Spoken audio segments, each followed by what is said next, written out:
వీడేటి ఇది అదే భూమిలోనే ఏదో గోతి తవ్వేస్తున్నాడు అనుకుంటున్నారా? అదేం లేదు. ఇవాళైతే నేను చిలకడ దుంపలు అంటే మేము తీగదుంపలని పిలుచుకుంటాంలే. కానీ వీటికి చిలకడ దుంపలు అంటారు కదా!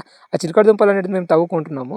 చాలా రోజులైంది నేను చిలకడ దుంపలు తినేసి. అంటే ఎప్పుడన్నా చేస్తాం గానీ, ఇయర్ అయితే చేసినా గానీ అడవి పందులైతే మొత్తం తినేసాయన్నమాట చిలకడ దుంపలనేటిది. అందుకనే ఆ అడవి పందులు తినేసిన దాంట్లోని మళ్ళీ మొదల్లో కాకుండా ఏమంటారు, ఈ కొనల్లో దుంప కొనలు అంటారు కదా! వాటిలోనైతే ఆ కొనల్లోని ఎక్కడెక్కడ దిగిన వేర్లలో అక్కడ దుంపలైతే ఉండింది. చిలకడ దుంపలు. అందుకనే అవైతే ఇవాళ మా పశువులు కాసుకుంటూ వచ్చి ఇక్కడైతే నేను తింటున్నాను. ఇంకా అలాగే ఏంటంటే ఈ చిలకడ దుంపలనేది పందులు తినేసిన తర్వాత అయితే మేమైతే ఒక్కసారి కూడా తవ్వనే లేదు. ఈ చిలకడ దుంపలని గరువుకైతే అసలు రానే రాలేదు.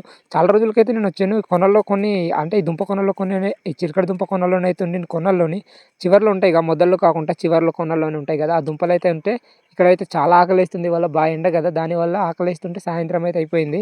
వ పశువులనైతే ఇక్కడ గడ్డకి తీసుకెళ్ళి వాటర్ తాగించి తెచ్చిన తర్వాత ఇక్కడ దుంపలైతే తవ్వి తింటున్నా. ఇవాళ ఎండ అవ్వడం వల్ల చాలా బాగా ఆకలైపోతుంది. అందుకని ఈ చిలకడ దుంపలనేవి తీసి ఆ పైన పొరననేది తీసేసి తినేస్తున్నా. ఇక్కడైతే తింటుంటే మా ఊళ్ళో ఎళ్ళేసి మామిడి ముక్కలు గాని, అలానే జీడిగ ముక్కలు గాని ఉంటే వాటినైతే తినేస్తుంది. అలానే నేనైతే ఎక్కువగా తవ్వేశాను కదా! ఇంకెందుకు నేను ఒక 2, 3 తినేసాను. దాంతో పాటు దుంపలు కూడా కుళ్ళిపోయింది.